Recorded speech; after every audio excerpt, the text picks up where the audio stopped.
Class വരാണല്ലേ? അതെ അതെ അതെ, നമ്മള് അഡ്മിഷൻ നടക്കുന്ന ദിവസമാണ്. അതെ, ഇന്ന് തിരുവനന്തപുരം മുതല് കാസർഗോഡ് വരെയുള്ള ജനങ്ങൾ മുഴുവൻ സൈലത്തിന്റെ 4 ക്യാമ്പസുകളിലായിട്ട് വരികയാണ്. തൃശ്ശൂര്, കോട്ടയം, തിരുവനന്തപുരം, കോഴിക്കോട്. കോഴിക്കോട് വെസ്റ്റ് ഹിൽ ക്യാമ്പസിൽ നമുക്ക് ജെയ്ക്ക് എക്സ്ക്ലൂസീവ് ആയിട്ടുള്ള ഒരു ക്യാമ്പസ് ഉണ്ട്. അവിടെയാണ് ഞങ്ങൾ ഇപ്പൊ നിൽക്കുന്നത്. അതെ അതെ അതെ.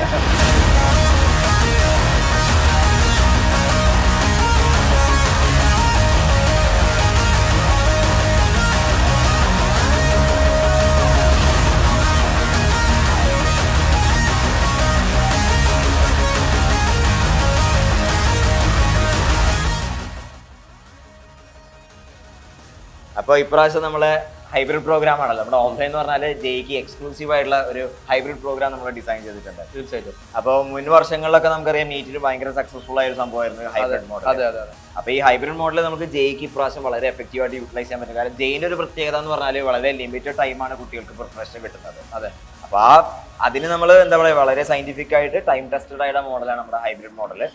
അപ്പോൾ ഇതിൽ ഏറ്റവും വലിയ അഡ്വാൻറ്റേജ് എന്ന് പറഞ്ഞാൽ ഓരോ കുട്ടിക്കും ഒരു ചാപ്റ്റർ 2 ടീച്ചറെ ക്ലാസ് കിട്ടുക. അതായത് ഒന്ന് റെക്കോർഡിങ്, പിന്നെ ക്ലാസ്സിൽ അല്ലെ. അപ്പൊ ഒരു ദിവസം കുട്ടി റെക്കോർഡഡ് ഓൺലൈൻ ക്ലാസ് കണ്ടു വന്നിട്ട് പിറ്റേ ദിവസം എക്സാം ഒക്കെ എഴുതി പിന്നെയും ഒരു മിനി ജെയ്യാൻ എഴുതും. അതെ, എല്ലാ ദിവസവും ഒരു മിനി ജെയ് എക്സാം എഴുതുകയാണ് കുട്ടി. അപ്പൊ അത്രമാത്രം എക്സാം. എന്താണ് സാർ അതിന്റെ ഒരു മേജർ ആയിട്ടുള്ള സാറിന് തോന്നുന്ന ഒരു യൂസ് എന്താണ്, അഡ്വാൻറ്റേജ്? എനിക്ക് ഞാൻ പറയുന്നത് വെച്ചാൽ നമ്മൾ ഓഫ്ലൈൻ ക്ലാസ്സിലേക്ക് വരുന്നതിന്റെ മെയിൻ കാര്യം എന്താണെന്നറിയോ, ഇന്ററാക്ടിവിറ്റി വേണ്ടിയിട്ടാണ്. അതായത് ഒരു ടീച്ചറെ നേരിട്ട് കണ്ട് വേണമെങ്കിൽ സംശയമൊക്കെ ചോദിക്കാനുള്ള സാധ്യത. പക്ഷെ പലപ്പോഴും കുട്ടികൾക്ക് ഓഫ്ലൈൻ ക്ലാസ്സിൽ ഡൗട്ട് ചോദിക്കാൻ പലപ്പോൾ പേടിയാണ്.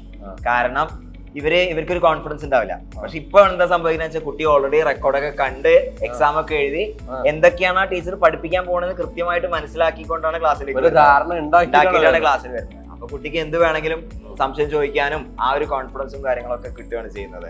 മാത്രമല്ല സാർ, വേറെ അഡ്വാൻറ്റേജ് കൂടെ ഉണ്ട്. ഒരു ദിവസം കുട്ടി കംപ്ലീറ്റ് ഹോസ്റ്റലിൽ നിന്ന് വീഡിയോ കണ്ട് പഠിക്കല്ലേ, ആ ദിവസം കൂടുതൽ പ്രോബ്ലംസ് പ്രാക്ടീസ് ചെയ്യാം. കാരണം പ്രാക്ടീസ് ആണല്ലോ ജെയുടെ, അതും നമുക്ക് ഒരു ബെനിഫിറ്റ്. അപ്പൊ നമ്മൾ ഈ ഓഫ്ലൈൻ ക്ലാസ്സിന് പുറമെ കുട്ടിക്ക് സ്വന്തമായിട്ട് ഇരുന്ന് പഠിക്കാനുള്ള ഒരു സംഭവം കൂടി ഉണ്ടല്ലോ, ഒരു ആക്റ്റീവ് ലേണിംഗ് കൂടി ഇതിലേക്ക് കൂടെ കൊണ്ടുവരികയാണ്. ശരിക്കും ഹൈബ്രിഡിൽ നമ്മൾ ചെയ്യണമെന്ന് വെച്ചാൽ ഓൺലൈനിന്റെ അഡ്വാൻറ്റേജും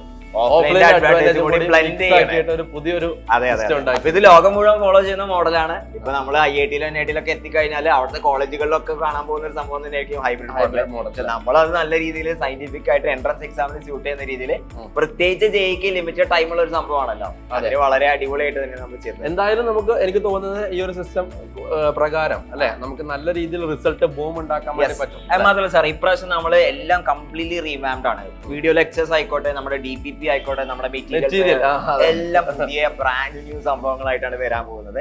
പ്രത്യേകിച്ച് അതെ അതെ, പ്രത്യേകിച്ച് മാത്സിലൊക്കെ ആണെങ്കിൽ നമ്മൾ അറിയാം കുട്ടികൾക്ക് വീക്ക്നെസ് ഒക്കെ ചിലപ്പോൾ ഉണ്ടാവും. അതൊക്കെ ക്ലിയർ ചെയ്യാൻ വേണ്ടി ബേസിക്സും ഒട്ട് കവർ ചെയ്ത് അഡ്വാൻസ് ലെവൽ വരെ ക്വസ്റ്റ്യൻസ് ഒക്കെ ചെയ്യിപ്പിച്ചിട്ടാണ് നമ്മൾ പോകുന്നത്. ലാർജ് നമ്പർ ഓഫ് പ്രോബ്ലംസ് മാത്സിന് കൂടുതൽ സമയം എടുത്തിട്ടാണ് നമ്മൾ. മാത്രമല്ല സാറേ, നമ്മള് പിന്നെ കാരണം ഈ ഒരു വർഷത്തെ കുട്ടികളുടെ പ്രത്യേകത, അവര് കൊറോണ കാലത്ത് ഹൈസ്കൂളിൽ പഠിച്ചവരാ. അത് അതിന്റെ ഒരു ഇത് ചെയ്യാൻ വേണ്ടി നമ്മൾ എന്താ ചെയ്തിട്ടുള്ളത്, നമ്മള് ബേസിക് ലെവൽ മാത്സ്, അതായത് 8ാം ക്ലാസ്സിൽ തൊട്ട് അവർ പഠിക്കേണ്ട ന്യൂമറിക്കൽ സ്കിൽസ് ഉൾപ്പെടെ ഇക്വേഷൻസ് സോൾവ് ചെയ്യല്, ഫ്രാക്ഷൻസ്, ഡെസിമൽസ്, അങ്ങനത്തെ എല്ലാ കാര്യങ്ങളും നമ്മൾ ബേസിക്സ് ഓൺവേർഡ്സ് എല്ലാ സബ്ജക്റ്റിലും പഠിപ്പിക്കുകയാണ്. എന്നിട്ട് നമ്മൾ നമ്മുടെ എന്ത് ചെയ്യുന്നു, നമ്മുടെ സിലബസ് അത് 2 ആഴ്ച അങ്ങനെ പഠിപ്പിക്കുന്നത്.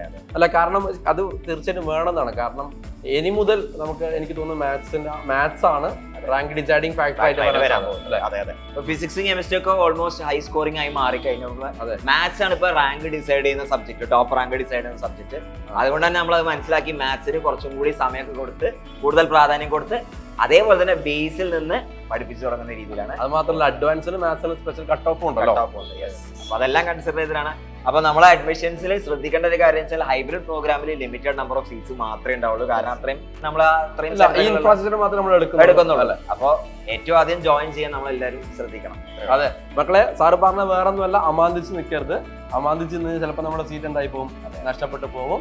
അപ്പോൾ പെട്ടെന്ന് തന്നെ ഡിസിഷൻ എടുക്കുക, പെട്ടെന്ന് തന്നെ ജോയിൻ ചെയ്യുക. നമുക്ക് അടുത്ത വർഷം അടിപൊളി റിസൾട്ട് ഉണ്ടാക്കി NIT-കളും IIT-യിലും എത്താം. ക്ലാസ് വെച്ച് കാണാം.